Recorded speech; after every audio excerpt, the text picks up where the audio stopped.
The beauty about imagination is that you don't have to buy anything. It's free. So today I want you to use your imagination. I want you to go out in your mind's eye, create something, make it grand, add pictures and add colors, fly high, go against all the limitations. It's your imagination, so you can do anything you want.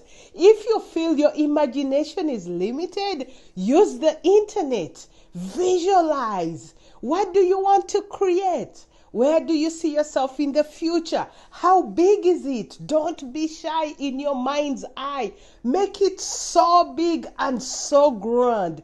Because the gift of imagination, once you go create something, then you come back into real life and find small steps towards what you saw in your mind's eye. But you have to keep the imagination going.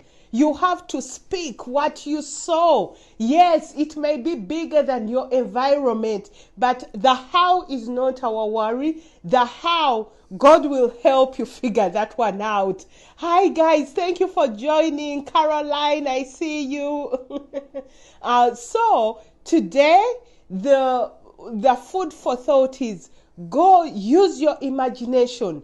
Create something in your mind's eye where you see yourself. Make it big and grand and exaggerated. You don't have to tell anyone. Let it be your thing. Let it be bigger than your environment, bigger than your society, bigger than your family that has ever done. Let it be wild.